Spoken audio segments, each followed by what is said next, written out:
ويؤثرون على أنفسهم ولو كان بهم خصاصة قال رسول الله صلى الله عليه وسلم أو كما قال عليه الصلاة والسلام. معززانو نن موضوع دا انسانیت پبارکی چه مسلمان با دا مسلمان خیر خواهی لکه څنګه چې صحابه د صحابو خیر خواهو هم دغه رنګې به مسلمان د مسلمان خیر خواهی که دا مسلمان په مشرق کې اوسېږي مغرب والا به د دې مشرق مسلمان ورور خیر خواهی که په جنوب کې اوسېږي د شمال والا به د دغه مسلمان د جنوب والا خیر خواهی لکه صحابه صحابه په مکه مکرمه کې اوسېده او په مدینه مبارکه کې اوسېده لیکن د هغې باوجود چې ملک جدا یو خوا حبشه ده بل خوا سعودي عرب ده لیکن دا یو بل د صحابه د یو بل خیر خواهو هغه نقش قدم چې کوم صحابه مونږ ته پرېښو هغه نقش قدم په باره کې به نن زه یو څو واقعات د صحابو بیانوم چې د صحابو څنګه مینه وه مسلمانانو په خپلو کې او زمونږ د څومره نفرت او بغض او کینه ده صحابه په خپلو کې به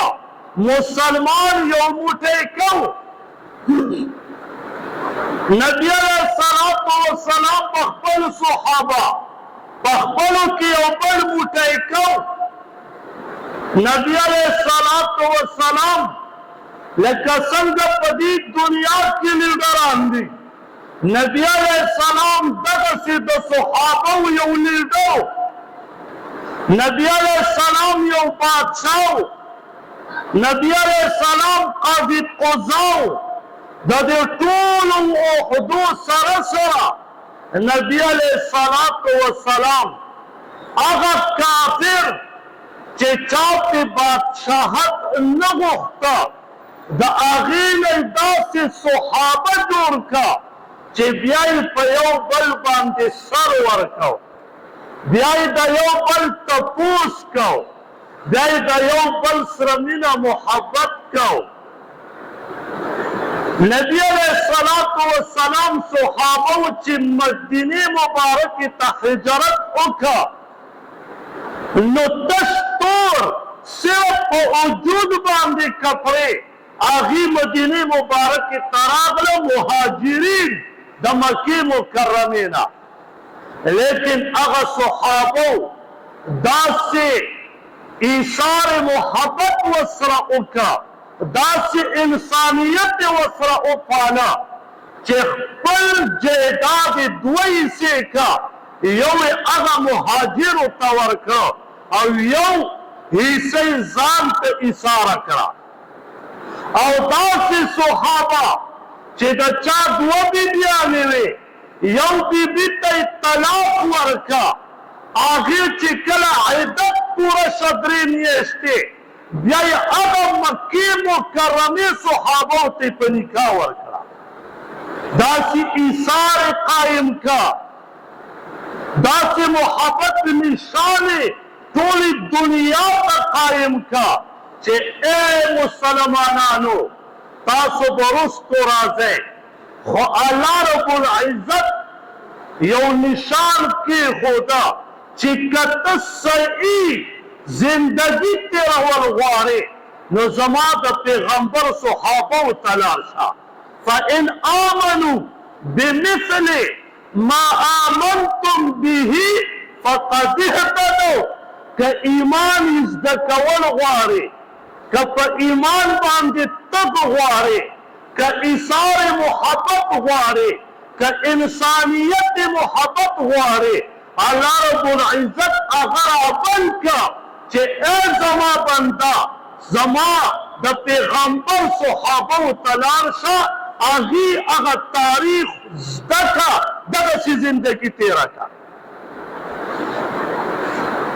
هغه نقش قدم موږ ته صحابه وپرېښه، خو لیکن نن مسلمان هغه ولړو.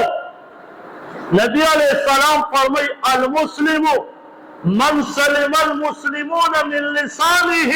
ويده. نبی علیہ السلام فرمای مسلمان هغه دی چې د هغه په هغې باندې عمل وکړه، هغې موږ ته پریکټیکل وښوده چې دغه حدیث موږ ته پیغمبر بیان کړه. نو مسلمانه که ته تپوس کې نو صحابو هغه پریکټیکل موږ ته وښوده چې داسې وکړه. عمر رضی الله تعالی عنہ امیر المؤمنین دی، بادشاہ دی، کم او بیش 10 کاله حکومت کړی دی. یو ځل خپل غلام یرفا ته وفرمایل چې یرفا زما کب ته مچلي ته زړه شوی دی. یرفا فرمای وی چرته ما د عمر رضی الله تعالی عنہ خواهش په دې زندګۍ نه دی کړی، خو نن یې رانه خواهش ظاهر کا چې زما کب ته زړه شوی دی. خو د مدینې مبارکې د حدودو نه سمندر 8 کیلومتر لرې دی. فرمای وی زه لاړم او ما کب راوړه. په دې حدیث کې 2 حدیث دي، دا صحیح حدیث بیانوم او بل کمزوری دی هغه نه بیانوم. نو فرمایي وی مچلي مې راوړه، راورسېدم، وی ما ورته پیش کړه د مازدیګر د لمونځ نه بعد چې جي دا تاسو د کب خواهش کړی هغه مې تاسو له حاضر کړه. ورته وی فرمایل چې په مدینه مبارکه کې به داسې زما ماتخت وي چې هغې به نن کب خوري. وی امیر المؤمنین ډېر غریبان شته چې هغې به کب نن نه خوري. ډېر کورونه دي په مکه مکرمه کې چې په میاشتو به یې کب نه وي خوړلی. عمر رضی الله تعالی عنه وفرمایل چې ښه نو واوره زما کب زړه ته نه کېږي چې زما ماتخت یې نه خوري، دغه زما دا کب دا واپس ویسا او د مدینې په مبارکې په کوڅو کې چې کوم کور غریب وي هغې له یې ورکړه چې هغې وکړي. داسې لیډران، داسې مشفق، داسې انسانیت به زما په لیډر کې پیدا کړي. زما لیډر به ایسي ته ناست وي، زما لیډر به 15 تنه ایسي ځان ته لګولی او په ما و تا به قیامت جوړ کړی. هغه بجلي به مفت وي، ټکس به چې هغه د 15 تنه استعمالوي د دې ټکس به ما و تا ورکوو. دا لیډر داسې خدای راستي چې دا لیډران زه وګورم او زه حدیث وګورم او د صحابو نقش قدم وګورم، نو صرف فرق دا دی چې زمونږ لیډران صرف مسلمان دي. نور د دې دا کم کرتبونه او کم نقش قدم وګورم، خدای راستي چې فرعون کې او د ده په لیډرۍ کې ما ته هېڅ فرق نه ښکاري، هېڅ فرق پکې نشته. فرعون به په د موسی علیه السلام په قوم باندې ظلمونه کول، نن دغه ظلمونه مونږ باندې دغه لیډران نه کوي. ابو جهل به د نبي علیه السلام سره او د په نبي علیه السلام په صحابو ظلمونه کول، نن دغه لیډران د ابو جهل نقش قدم نه دی خپل کړی. خو صرف فرق دا دی چې هغې کلمه نه وویلې او دې کلمه وویل. مسلمانه زما استاد په ملک کې چې لیډر جوړېږي هغه به اول ته لازمي کار قانون سټډي کوي او کله چې په بهر ملکونو کې لیډر جوړېږي د کافرو په ملکونو کې لیډر جوړېږي هغې به اول تاریخ د عمر رضی الله تعالی عنه د خلافت سټډي کوي. هغې کې ځکه انصاف دی. هلته چې معصوم پیدا شي مسلمان هغې دغه انسانیت د عمر رضی الله تعالی عنه نه زده کړی هغې معصوم ته د بیت المال نه وظیفه جاري کړي. هغه معصوم چې 1800 کالو ته رسېږي هغه دومره بینک بیلنس پوروي چې هغه پرې ځان ته لوی تجارت کولی شي. زما ستا خو شته رانه خوري د ټکسونو په ذریعه د پیمانې وه صرف هغو کافرو څه کړی کلمه یې نه ده ویلې صرف موږ چې په کلمه ګټلې ده که په انسانیت شي په انسانیت مسلمان لیډر واوره هغې موږ نه ګټلې. افسوس خو دغسې قانون به جوړېږي کله چې دې د صحابو تاریخ خو نه د سټډي کړي کله دې ته به د لازمي کال قانون راځي نه ولې. بنو سلیم نه یو بوډا سړی راغی. دا بنو سلیم دا یو علاقه وه د دې نه یو بوډا سړی راغی او نبی علیه الصلاة والسلام په مسجد نبوي کې تشریف فرمالی. دغه بوډا سړی هم راغی او په دې مجلس کې کېناست. نبی علیه الصلاة والسلام ته فرمایي چې څوک وایي د بنو سلیم د قبیلې خدا الله پیغمبر هغه یا قاریان صحابه و چې چا شهیدان کړي وو زه د هغې قبیلې یم خو لیکن زه په دې شهادت د صحابو کې شریک نه وم. نبی علیه الصلاة والسلام ورته وفرمایل وی څنګه راغلی وی د الله پیغمبره ډېر غربت دی ډېره فقیري ده زمون په علاقه بنو سلیم قبیله کې ډېر بېشمېره کورونه دي په هغه ټولو کې د ټولو نه زیات غریب زه یم. نبی علیه الصلاة والسلام صحابو ته وفرمایل د ده سره ښېګړه وکړئ. عباده رضی الله تعالی عنه وفرمایل د الله پیغمبره دته زما د طرف نه یو اوښ دا ما ورک. نبی علیه السلام وفرمایل وی د ده په سر باندې څه کېدی. علي رضی الله تعالی عنه پاڅېده او خپل پټکی مبارکې د هغه بنو سلیم بوډا سړي په سر باندې کېښوده. ولې سر تور سر راغلی و غریب و غریبۍ ځپلی و. بیا نبي علیه السلام ورته فرمایي روټۍ دې خوړلې هغه ورته عرض کړي د الله پیغمبره ډېر اوږی یم د چاره باندې روټۍ وخوړه ډېر اوږی یم. نبي علیه السلام سلمان رضی الله تعالی عنه ته وفرمایل چې دا ځان سره کړه او د مدینې مبارکو په دې کوڅو کې یو یو کور ته ځکه کوم کور کې خوراک وي په ده خوراک وکړه. دې نه معلومه شوه د نبي علیه الصلاة والسلام په کور کې خوراک نه و. نبی علیه الصلاة والسلام ورسک را روان دی د مدینې مبارک یو کور ته راځي وی د پیغمبر علیه السلام میلمه دی هغې ورته عرض کړي جي زموږ په کور کې خو سم نشته. بل کور ته ځي وی سم نشته ټول کورونو کې وګرځېد چېرته د خوراک شی چې دا کور نه راونه ونه. فاطمه رضی الله تعالی عنها کور ته ورغی گیټ یې وټکه. فاطمه رضی الله تعالی عنها ورته فرمایي څوک وی سلمان رضی الله تعالی عنه یم نبی علیه السلام میلمه راکړی که کور کې خوراک کې څه وله ورکئ. فاطمه رضی الله تعالی عنها ورته فرمایي کور کې خو سم نشته خو سایل او بیا زما بابا جان رالیږلی دی دا به څنګه زما کور نه بغیر د روټۍ نه ځي وزا صادرې په دننه د کور کې هغه د ځان نه لرې کړه و هغې وله ورواچو او سلمان رضی الله تعالی عنه ته وفرمایل وی شمعون په مدینه مبارکه کې یو دکاندار و دا یهودي و وی دله ورشه او دا صادر پې خرڅ کړه او په هغې باندې څه خوراک شیونه واخله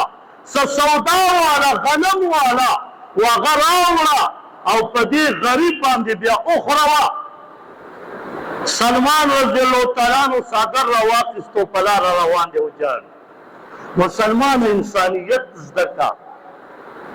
نبی علیہ الصلوۃ والسلام نور بی بی صادر را روان کړي شمعون ته راورسېد شمعون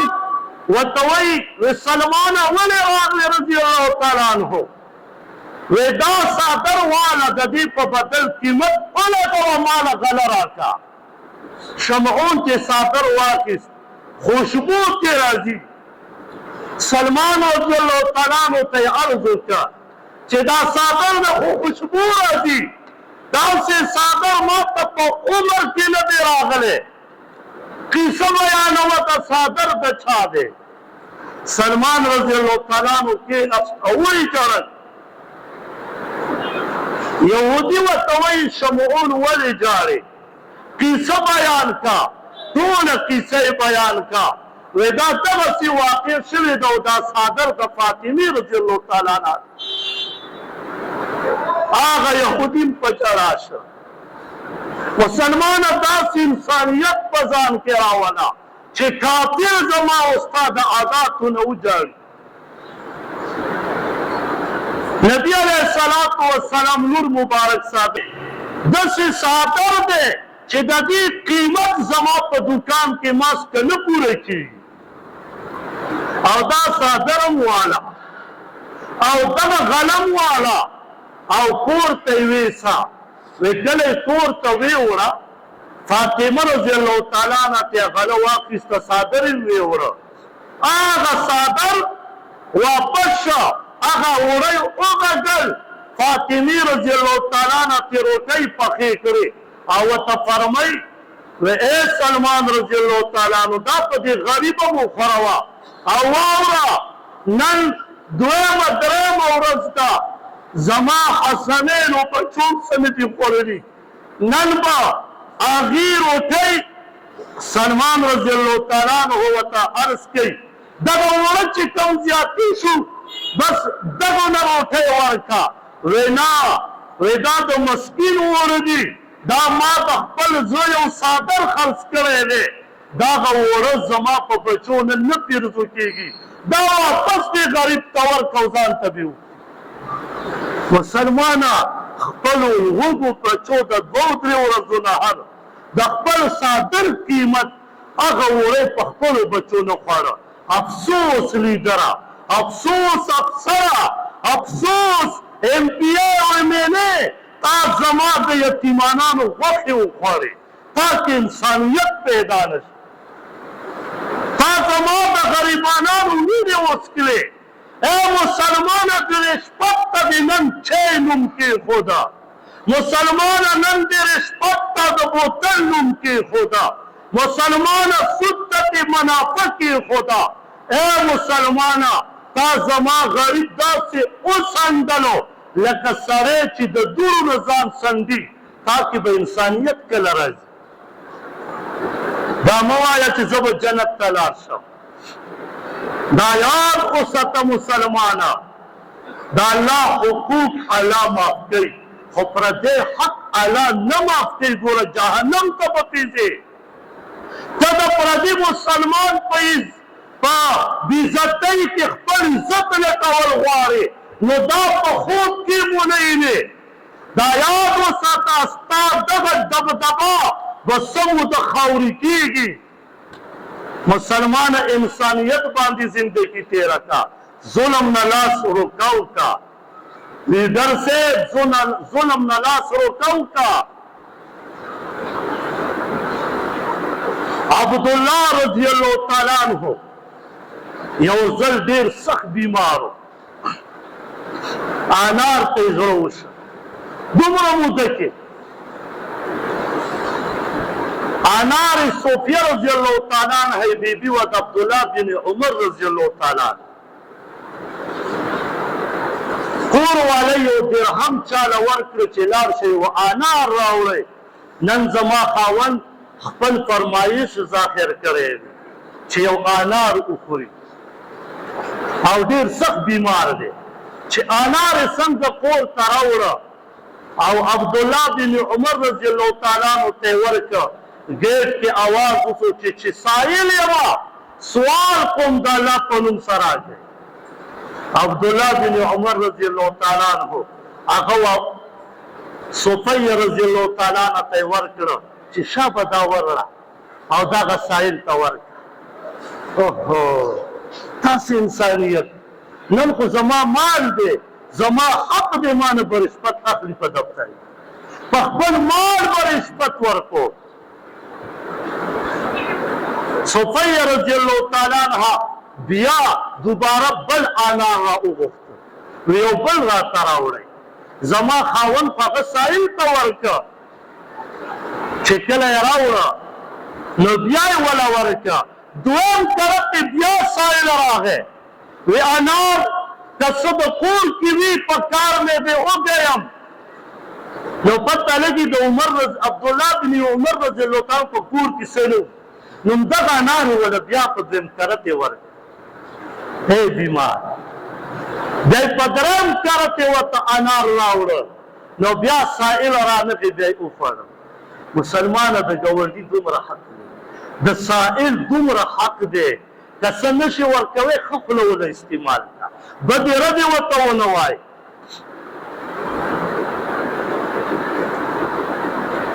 انس رضی الله تعالی عنہ فرمایي و یو صحابي نبی علیہ الصلوۃ والسلام ته او ته عرض کړي د الله پیغمبره زما پلانکی پټی دی او هغه پټي کې یو د کجورې ونه ده و هغه زما د حدود په دې برید کې را روانه ده نو زه برید تړم زه وایم چې دا ونه زما د بیټ علیه الصلوۃ والسلام ورپسې سوال جواب ولېږه چې راشه پلانکیه دغه ونه دا د دې پلانکي صحابي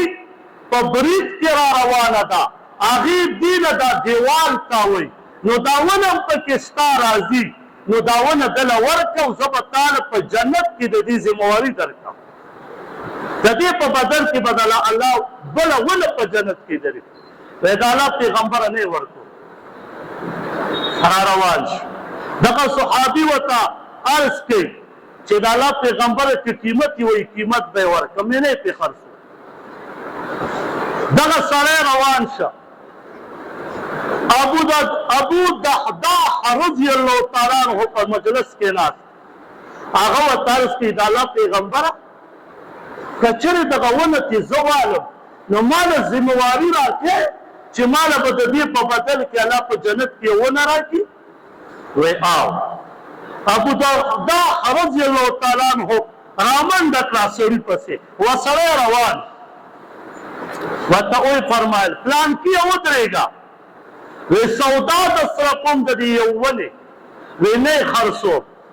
ورته ویې فرمایل هغه پلانکی باغ پېژنې وی او هغه خو ډېر قیمتي باغ دی 600 ونې دي پکې او په مدینه مبارکه کې دغه باغ ډېر مشهور دی ډېرې ښایسته کجورې دي نو یې چې واوره د هغه باغ مالک زه یم هسې که دا یو کجوره ما ته راکې او دغه 600 کجورې دله د دې په بدل کې درکړم تیار یې هغه سړی ورته وایي ولې نه وی بس دا دن شوه وشوه بس هغه 600 کجورې ستا هغه باغ ستا دغه یو کجورې ونه زما او را روان شو او دغه سړی ځان څه کوي راځه نبی علیہ الصلوۃ والسلام ته یې عرض وکړو د الله پیغمبره ما دغه باغ کجوره واخیسته و باغ مې په بدل کې ورکړ و ابو دحداح رضی الله تعالی عنہ لاړو خپل باغ ته و آواز یې وکړه ای ابو دحداح مورې راوځه باغ نه بچي م راوباسه د دې بیه ما وکړه هغه چې راووته بیبي ورته وایي څنګه دې وکړه؟ وایي دغسې مې وکړه. بیبي ورته څه وایي؟ ای ابودحدا پلاره تا په ټول عمر کې نن صحیح ګټه وکړه. تاسې بیبیانې ته خو 1 روپۍ په جومات کې چې ورکړې کور کې د سره جګړه کومه جګړه؟ او که په ډمانو کې په 1 لاک ورکړې ته څه جګړه نه کوي. داسې بیبیانې الله دې دغسې الله پاک زمونږ بیبیانې جوړې کړي. جګړې پورې یو سړی مړ شو، هغه یې په کټ کې روان کړی. نو خلکو ویل دا ډېر ښه سړی و، ډېر نیک سړی و، صفتونه یې خلکو کول. او بیا پکې یو سړي وویلو وایي دا داسې سړی و که نه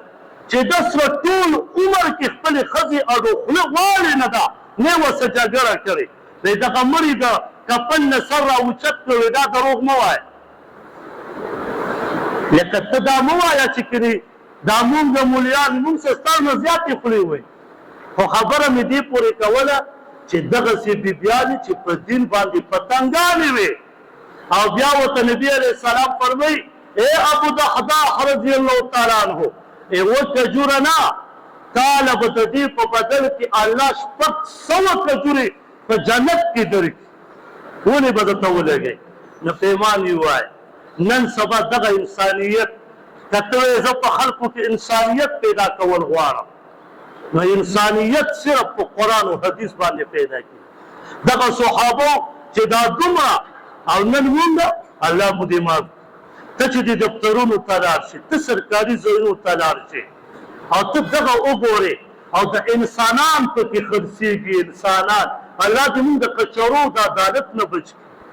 هلته خو پریکټیکل خرڅېږي، ته به یې وینې چې انسان خرڅوي، پریکټیکل دې خرڅوي. ته چې پوهېږې ته به یې خرڅ کړی، پته به هم درته نه وي لګېدلې. نو انسانیت دې ته وایي چې دا موږ نن سبا جوړ کړی. نبی علیه الصلاة والسلام ابو هریره رضی الله تعالی عنہ فرمایي نبی علیه الصلاة والسلام وفرمایل چې د قیامت یو علامه به دا وي چې داسې کالونه به راشي، داسې وخت به راشي، داسې یو کال به راشي. نبی علیه السلام فرمایي چې خیانت کوونکي ته به خلک رښتونکی سړی وایي او خیانت نه کوونکي ته به خلک دروغجن سړی وایي. امانت دار سړي ته به خلک خیانګر سړی وایي او امانتدار سړی چې نه چې خیانت پکې کوي خلک هغه ته امانتدار وایي. نن دغه معامله زموږ په معاشره کې نشته چې د ټاپ دروغجني ویره ډېر ښه سړی دی، یره ډېر چالاکه ماشوم دی، یره بس پوره دی. او کله چې نیک سړی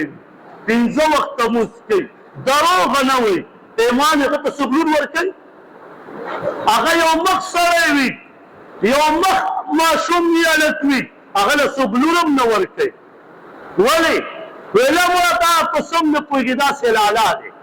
ولې لالا دی؟ هغه د دین مطابق زندګي تېروي. او چې د ټاپ ارامي وي او دروغجن وي او په موبایل هم دروغ روان په لارې باغ وي په کیسهخوانۍ کې هم او یره دا ډېر چالاکه دی، یره ډېر تکړه سړی دی. هغه له خلک لور په پټو سترګو ورکوي. الله دې مونږ معاف کړي. نو دغه انسانیت په مونږ کې راځي څنګه؟ هغې واحد علاج دی قرآن او حدیث.